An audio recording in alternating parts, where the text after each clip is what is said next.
Okay, this lesson for the Koine Project class concerns KOINE-Union, our KOINE-Union. Koine meaning common, that's where we get the word communion.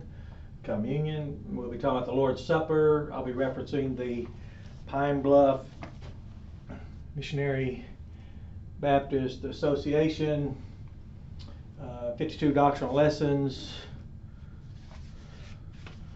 52 doctrinal lessons by Benham Bogard.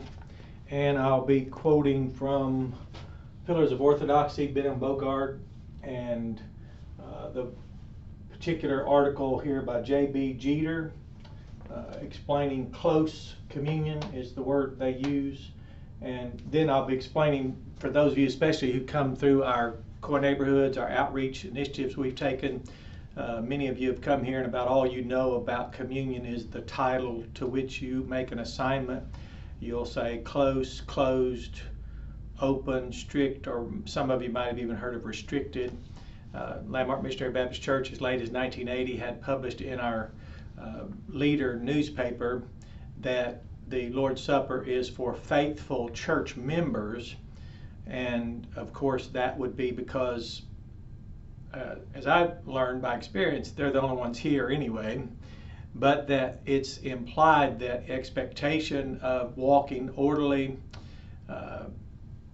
experiencing and engaging the process of sanctification, being child trained in the Lord's church, subject to discipline, specifically through the teaching of the Word of God, and as we interact and reconcile, make restitution, follow the teachings of Jesus in relationship to each other, and all of that for the glory of God and for the good of each other in a covenant body, living for the interest of each other.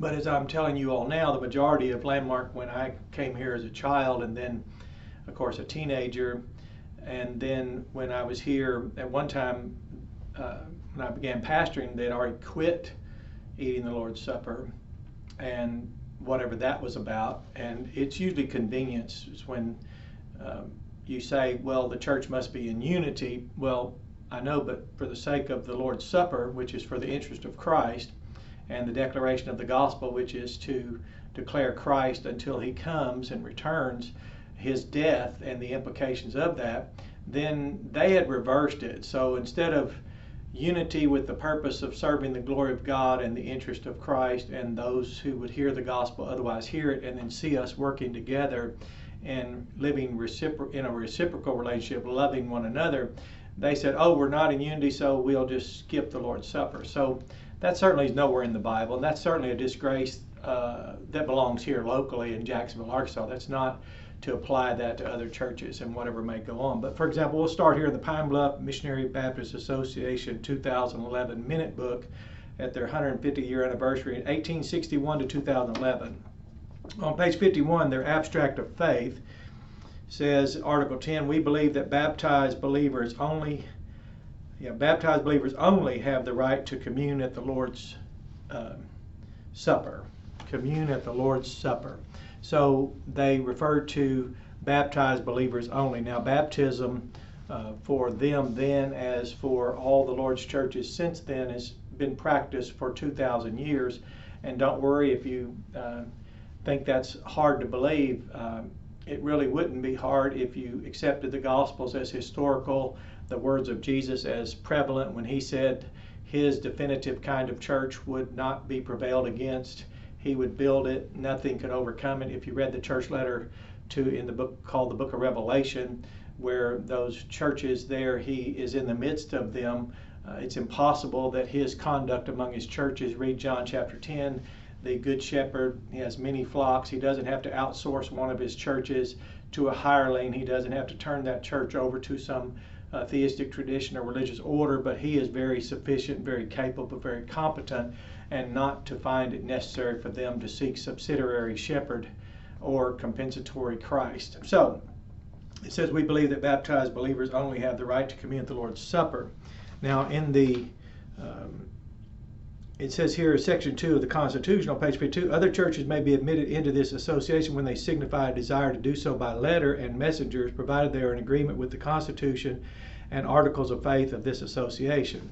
So here's the abstract. So I'll go back to page 17, for example, And it says here their history. It says there was, they went back to the Constitution, Rules of Decorum, and Abstract of Faith of the Judson Association were adopted. Very few changes have been made since the association's beginning. The name Pine Bluff Association was chosen at this organizational meeting.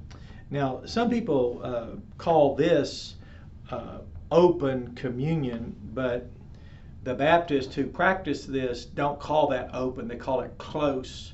And in the notes, it says here that it is a pity, this is in the article by J.B. Jeter in Pillars of Orthodoxy, all Christians cannot commune together. We have no sympathy with those who believe that divisions among churches are good. Some encourage, people here just seem to have thrived on it, but they had been here for years, and what else were they going to do? So if you're not making disciples, you're making accusations. We preferred to reject the call to categorize, rather we went out to evangelize, and since July 1999, Landmark Missionary Baptist Church has been engaged faithfully. We've been in unbroken fellowship since then. Of course, we had an ancient tradition in their history, short history of 70 years in Jacksonville. Some deacon board tradition had emerged, and a Landmark business office had emerged, both unprecedented. The deacon board being older, the Landmark Baptist Church Incorporated, that business office had been a recent thing in our last pastor.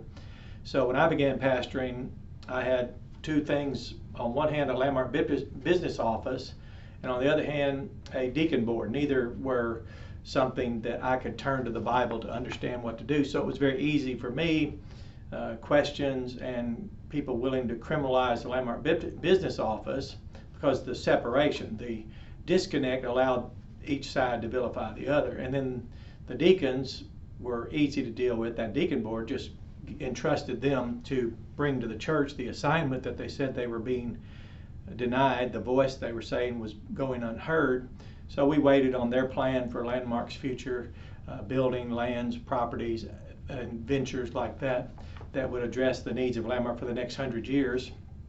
Well, of course, as an organizational professional like myself, they self-destructed, like Jesus said, a house divided. So the deliberately divided deacon board that was deliberate in their division, that just was tiresome. I mean, I was here to pastor, I was here to care for the sick, comfort the dying. I was in hospice consultation sessions. I was alongside people, beloved saints who had been abandoned and disillusioned by the constant banter and conflicts.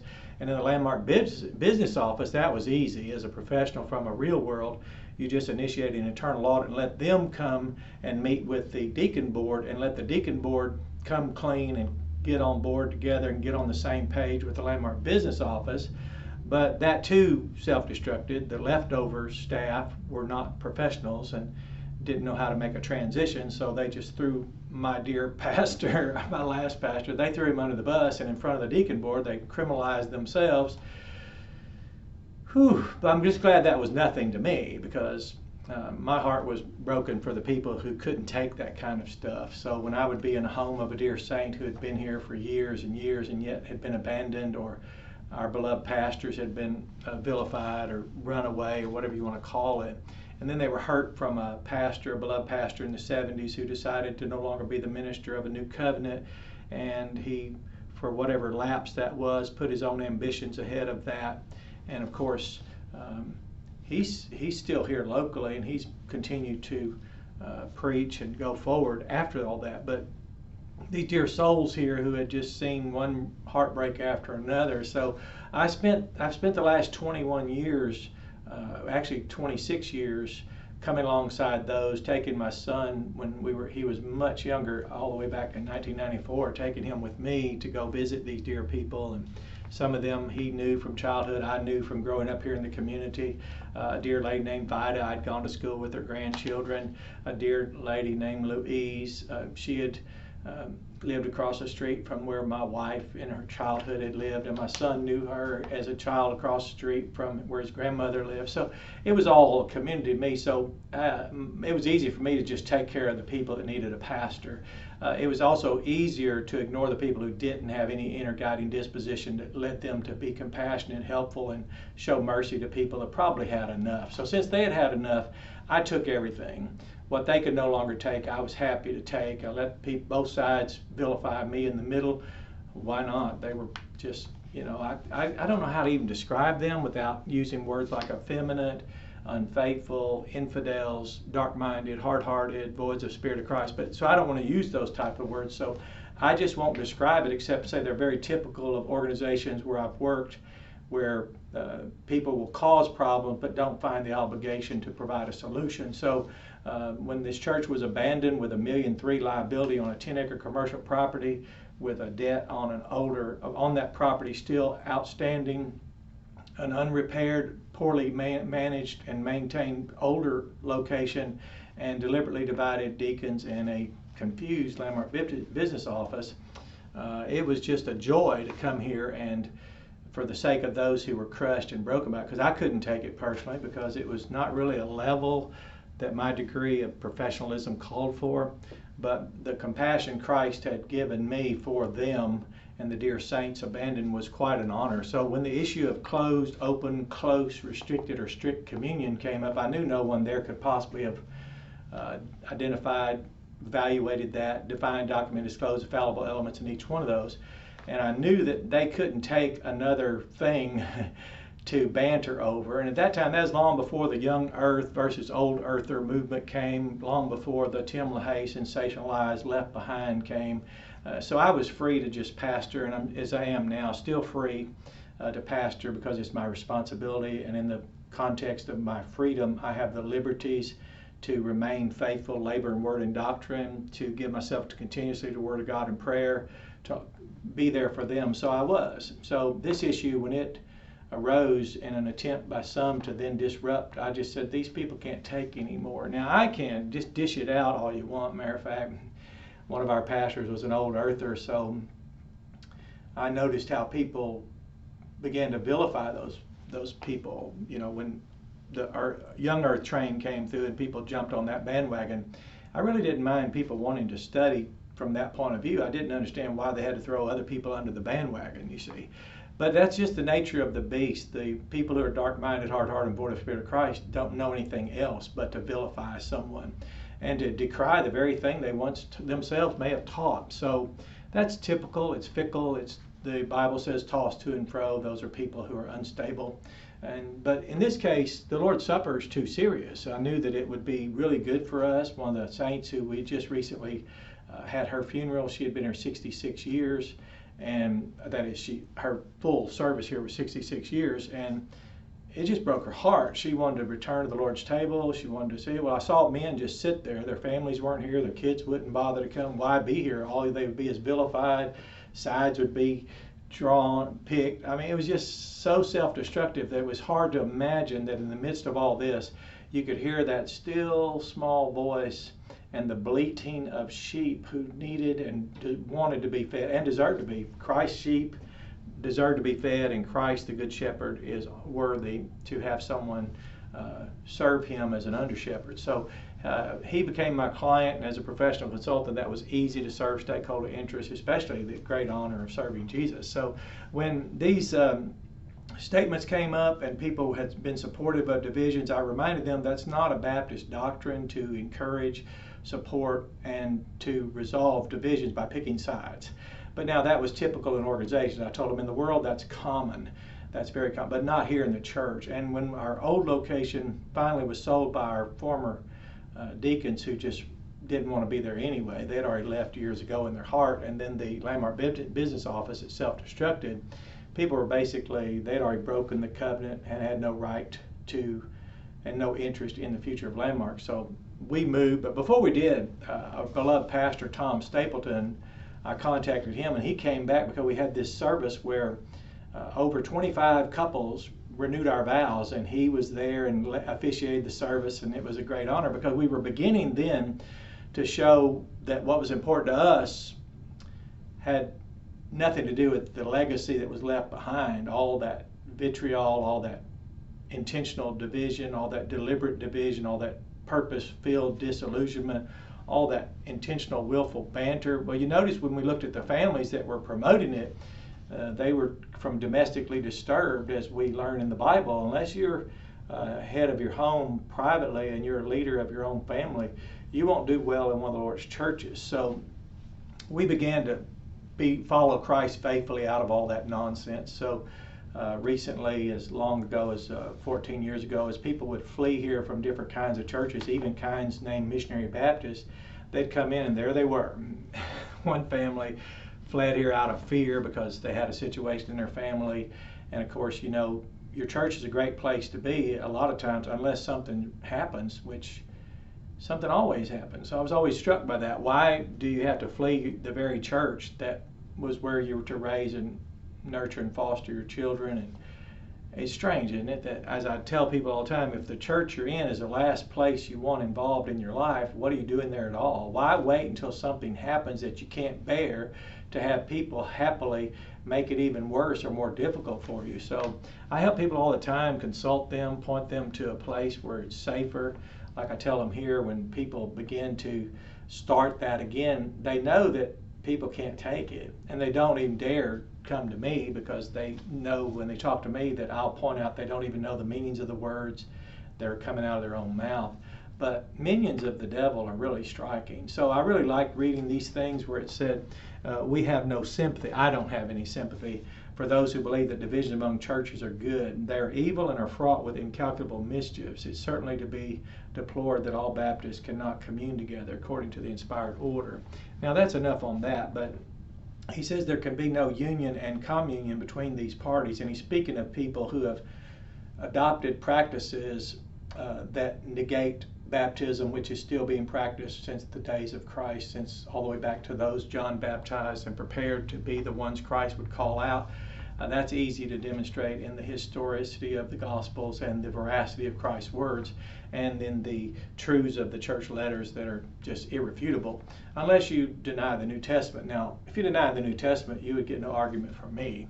As we were taught in the Missionary Baptist Seminary, if a person rejects the Bible, you really don't have anything else to talk about. So if you know people, Baptists in name only, who want to reject baptism, okay, I have no idea what that means to me. I'm pastoring and feeding the sheep here. And back to our communion, some of you have asked, as I last Sunday, really, I probably was a little intense for some people, but people just continue to attack the Lord's Supper, and they critique it, which is fine with me. I just sometimes am not sure when will they ever, and then I realize, you know, they can't let up on us. They will never stop harassing, hounding, pursuing. The word persecute means pursue. They're obsessed with any church. Like I said, when we had that huge service where Brother Tom Stapleton, one of our beloved pastors, who didn't fare well under the deacon board system because they somehow threatened our church that either Brother Stapleton leave or they leave, and I'm like, well, I wasn't really there. I wasn't a member or anything, and I wasn't faithful in the Lord's church. But let's just say, let's go backwards. Why would you want to be around people who would use a threat? I mean, why would there would be no choice. If I'd been there, I'd love to say, okay, so we're going to choose the people who are threatening us over this dear man who's a teacher, a pastor, an orator, an educator. He's here helping lead our church. I don't know. If someone appeal to me to join, quote, their side is, you'll wish you had. I'm like, I just rather not. So that's the kind of stuff that can happen when men aren't the heads of their households, when brothers don't respect the new covenant in the blood of Christ more than their, let's say, their social networks outside of the church, whether that be fraternal, because there are social Masons that are not true Masons. They just wear the decals. There are people in religious organizations like Gideons who aren't really Gideons. They're just wearing the decal. Maybe it helps them in their business or sell a car or something.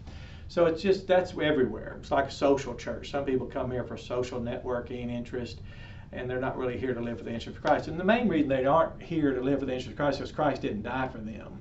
Now, had he died for them, they would definitely be living for him. It's just there doesn't seem to be anything efficacious about the death of Christ in relation to them, that event would transfer to them something that held implications. So to eat the Lord's Supper the way we do in the Lord's New Testament church, and under the history we once had here that had really become so silly that, again, my degree of professionalism and the degree of difficulty I found in this New Testament church here and in the faith, and then what's out there in the religious world, I really didn't need to train much at all for that. That's really low grade, but the implications are so high. And the dear people here, as I told one leftover here, he was illiterate. He didn't know the scriptures. He was dark-minded, hard-hearted, void of the Spirit of Christ. Didn't father his children. Vilified his own wife. You know, he was just a typical one of the guys who wanted to be a misogynistic male, and he was very effeminate, very passive. Well, he would, you know, try to stir up something, and he made a mistake of approaching me, and I just said, look, I can take anything you can dish out, because he had nothing. I mean, it's like a Bill Cosby holding a cup of pudding. It didn't mean anything to me. I knew what he was, his behavior, his attitude, his lack of character, but I said, you won't disrupt the fellowship here, because there were people there that couldn't take that. I mean, not many of us come to church in good faith to come into a fellowship to hear the Word of God preached and to worship in spirit and truth, to then deal with what we wouldn't even put up with at a rodeo, I mean, or at a sport event. We wouldn't even put up with that at a ball game. We would ask the security to come and remove this sociopathic, psychopathic, whatever tendency or person they are, but we wouldn't even endure that there. So whatever made that, whatever people thought, they assumed Landmark was open. I said, well, we may have been before July 9th, 1999, but since I've been the overseer, we're not open. We're not open to people to bring in things that aren't written. They can bring in their fallible constructs. I'll define, document, and disclose it as you all have asked me to do. You all have seen me do it. You all know I've demonstrated the willingness and aptitude to teach. You also know that those who bring something here that's nothing about Christ, they don't bode well very long, that I show you that they don't know what they're talking about. They don't even know the meanings of the words. I tell you to remember those that went before us, those and why they came here and preached the gospel in Jacksonville anyway, why a church became here, and immediately in February 15, 1950, we can go all the way back to that, and how we stay on task following Christ. We continue to make disciples. So back to the Lord's Supper. What's the big deal about the Lord's Supper?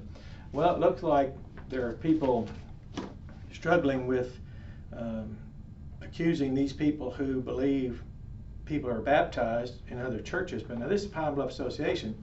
And if you go to page 17, then to join this association, you have to agree with the abstract of faith.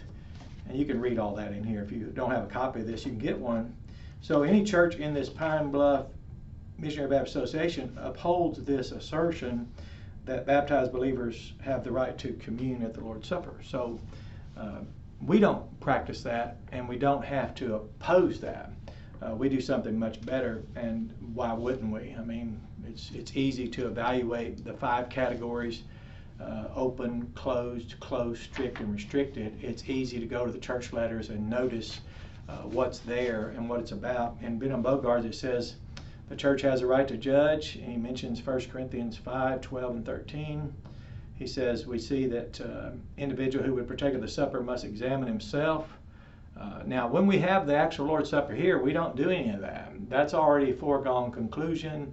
When you come here, I don't stand up and do a Sunday school lesson on the Lord's Supper, as we've had people want to interrupt the Lord's Supper with almost, it's not time to practice now. It's time to conduct an orthopraxy, but we actually have the Lord's Supper in real time.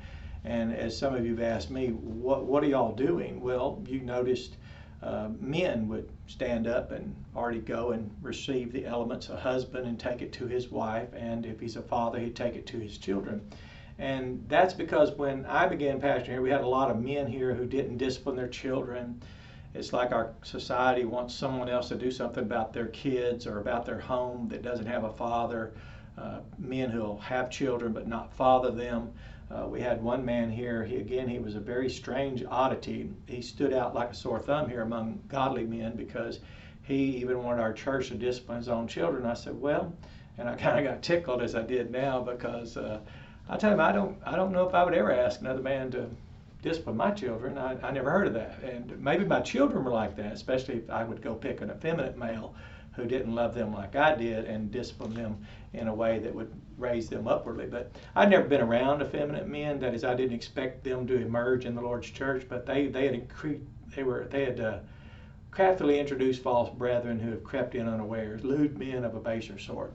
So they're lewd brethren, I guess, but I don't even like to call them brethren at all. They're more Well, anyway, that's another story. But back to the Lord's Supper, some of you were real struck by what you saw.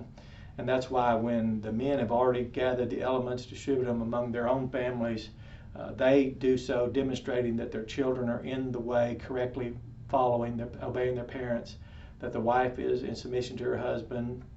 He's demonstrating himself as one who's accepted the responsibility to submit himself to his wife and love her like Christ loved the church, that is, lay down his life for her. So we don't have people anymore come here and want me to be the father to their children or the husband to their wives or me to be the one correcting. And we did have people here from different kinds of Baptist churches. I don't know what kind to call them, but they wanted our church to do something about their kids, and they wanted us to do something about all types of responsibilities that the former group that had formed here had outsourced their being a father, outsourced being a husband, outsourced several things. I was even told once by a lady that she may need to meet with me without her husband. I said, that's called 911. I said, there's nothing I will ever say to you as the wife of your husband without your husband. I said, what I say to you, I'm speaking to him. And I said, I'll speak to him and he'll instruct you directively speaking. I don't direct another man's wife. That's not in the Bible. It says that Christ is the head of every man and that the husband is the head of the wife, not the husband is head of every woman. But again, religion gets it all mixed up, and then I'm happy to correct it, improve it, fix it, move on so that our church can continue to prevail as Christ taught us. But now if we follow what he says, that will always happen. So here, Ben and Bogart on page 30 mention, in addition to this, church must demand that the individual partakes must be a baptized believer. Okay, but again, the way we observe it, it's like people say a church wedding, and girls know the difference. Some girl, we even had a wedding once for a young lady who never had a church wedding. I said, well, what's the problem? She said, well, I never had a church wedding. I said, I know, but what's the problem? We'll have one. So we did. We had people stay to assure that there was an audience. So after our church service, I invited everyone to just stay for a moment. There she was. It was so beautiful. And she was so thankful for that. But she had learned how important it was to have a church wedding. That is, for it to be something ordained by Christ. Like I tell people, why are you so interested in scriptural baptism? We can have a scriptural wedding. We can have one in the context of the Lord's church. But that's a standard. So when I began to advocate a return because of the heart of these dear saints who wanted to return to the Lord's table, it was easy to tell Landmark that Christ wants us. And I preached the text where he knocks on the door and said, if any man will open. That was a church letter. And it was very much, he knocked on the heart's doors of our church, the heart of our church, the door of our heart, and we answered. So we began, and some of you in this class have asked, and some of you in this church have heard people, well, if you attend church, and we had a dear lady, a deacon's wife of all things, can you imagine in the old days, you wouldn't have heard of this. Well, she stood up and in tears gave a testimony how thankful she was that her husband would take time off from his job to sit with his wife in the service to assure that he was there to give her the cup and bread. So that's why it's such a higher honor than the idea of, it's similar to what the world does. They say marriage is between a man and a woman, but they don't talk about marriage. Or as I was here once and someone said a pastor should be the pastor, a husband and one wife, but they never talk about a husband, what a husband is. So it had become, I guess, lazy or just to have meaningless words. So that's why when you all ask me about these titles, and I've told you before, there's no such thing as open communion. What does that even mean? How could someone walk in here? It's like saying there's an open military funeral. What do? Grab one of the guns during the 21 salute? What do? Jump in there and start folding the flag? And what do you do when you saw the processional or even a wedding? We have some of the most beautiful church weddings here I've ever seen. I've always been stood in awe at how these ladies could get together and know how to set up a wedding. Well, that's why I turned to this church and I told them Christ has called us back to his table. So then after all the elements are distributed and you all are all seated there, you see me step down from the pulpit and I go and get the cup and bread and go to my wife. And then you see the three pastors.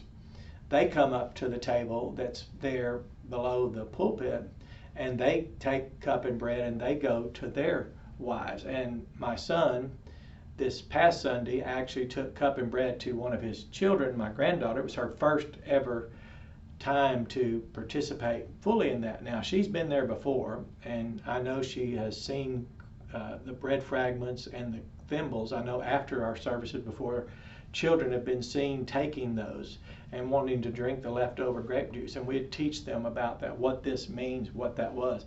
We have one grandchild now that's has been taught and now knows that that bread represents Jesus' body, and so we're preaching the gospel through this and teaching them. And her grandmother was telling her what it will one day mean to her to do this in remembrance, and it's quite an honor. So when you see me step down out from, it's not much different than the church wedding where you see me stand up front, you see a man brings his daughter up front. So for us, it's very consistent with the Bible. It's also very consistent with the church letters that speak of in Ephesians there about the harmonious arrangement that Paul was establishing, for which he was chosen in the first place prior to the establishment of that kind of harmonious arrangement, Ephesians 1:4. And that's why you don't notice it very often in churches today. Most churches, I'm told by all the feedback, which I have no idea what it has to do with you all and what it has to do with this church. It's just that knowing our history, most people just come here afraid that they're going to be accused of open or afraid they're going to be accused of closed. And as I've said, I found it very humorous to notice that as long as the men want to sit there and not have a church standard of the Lord's Supper, I'm talking about here at Landmark Missionary Baptist Church, I can't speak about another church. But the feedback they have, one dear lady is so worried about it that it took her almost 14 years before her husband would bother to take her cup and bread. But they hadn't been elected into the body yet. That takes time. Some people just can't. We seem to have more hurdles for people to cross who come from different kinds of Baptist churches because they're so sure that what they've been conditioned to just name something or accuse something or categorize something. It never occurs to them to eat the Lord's Supper, that it holds an implication. And we had a couple here who had celebrated their 70th wedding anniversary while their child and spouse were celebrating their 50th anniversary. So you had two couples, the parents and one of the children who was the spouse of the second couple, celebrating 70 years and 50 years. And I told people, I said, well, that's what you can look forward to by holding fast your profession of faith conferred in baptism. That is the testimony of Christ we confer upon a person, because your profession of faith is now that of Christ. And I tell them about the implications of the Lord's Supper. And I said, when you self-examine, self-correct, first and foremost in your home as the father and mother, that's in relationship to each other, so that you both are becoming the best mother, most godly father. Your parents to your children live with the interest of your children's future, the raising them up in the nurture and admonition of the Lord, child training them in the Lord's church. So it all holds implications. So I could point to that, as I do now about our church, that Christ supports Landmark Missionary Baptist Church, and I'm writing a manual now for you all, and it'll be online, PDF format, book form. It'll be called our KOINE-Union, and it'll be about the Lord's Supper. It'll be about the text.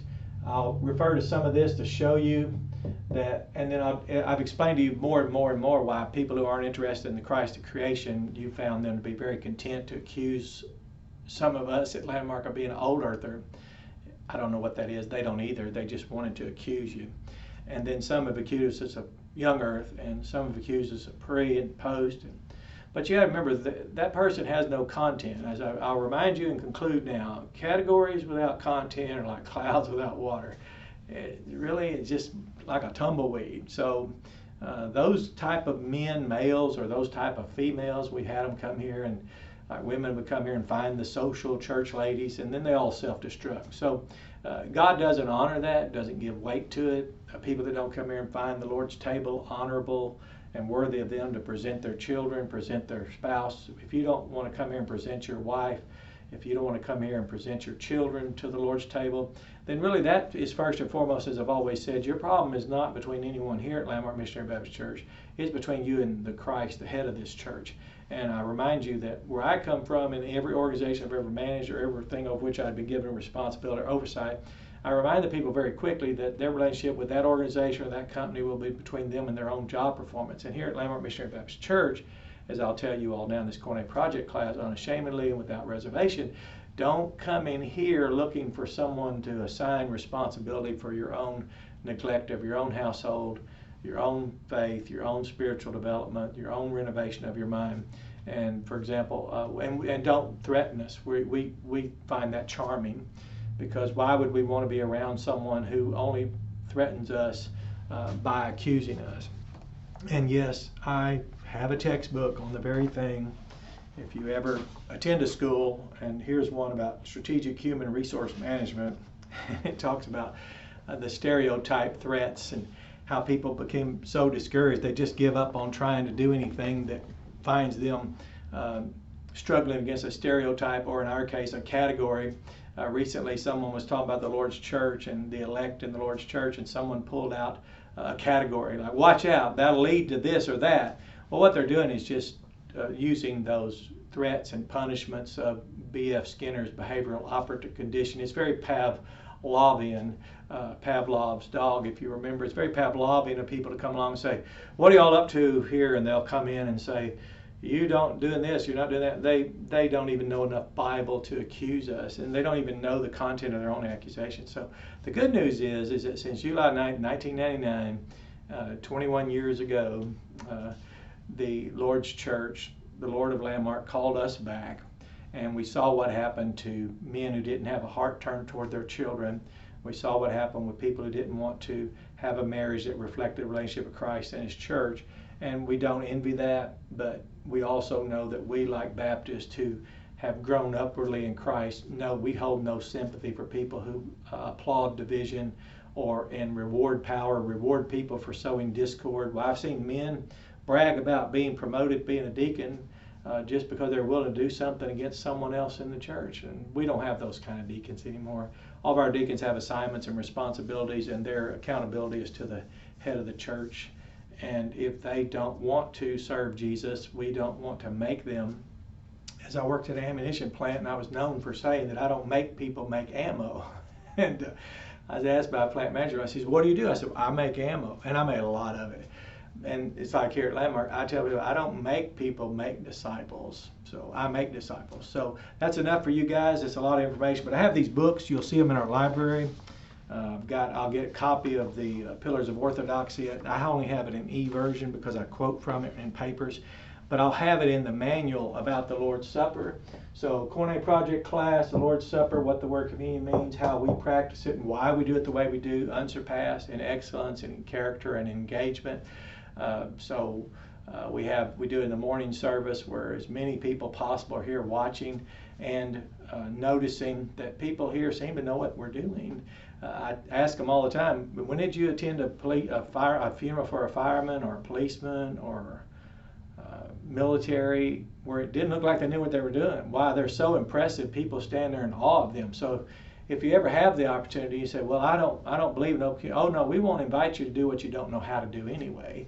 I'm inviting you to come and just enjoy the honor. As we had visitors recently, and I told the young people, I said, we're having the Lord's Supper this morning. Enjoy watching men take cup and bread to their own wives, and fathers to their own children, and brothers and sisters showing respect and being gentlemen to each other. This actually started officially 14 years ago on a Mother's Day. In 2003, our deacon-only distribution tradition miserably failed because they didn't consider serving the Lord's table more important than serving their social network, which told them to walk away from their responsibilities of Christ and His church and the new covenant.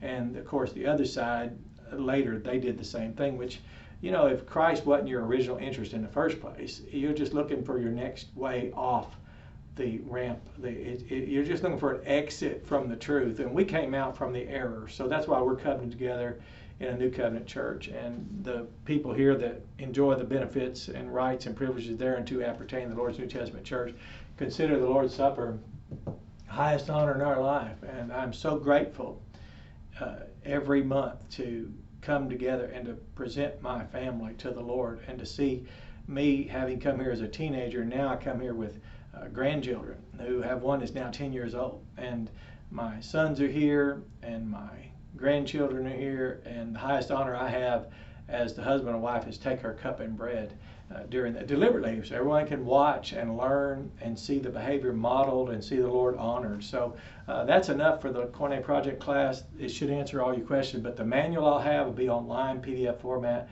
and if the Lord's willing, that'll be done by Sunday. It'll be online, and I'll announce it Sunday. Have a blessed day.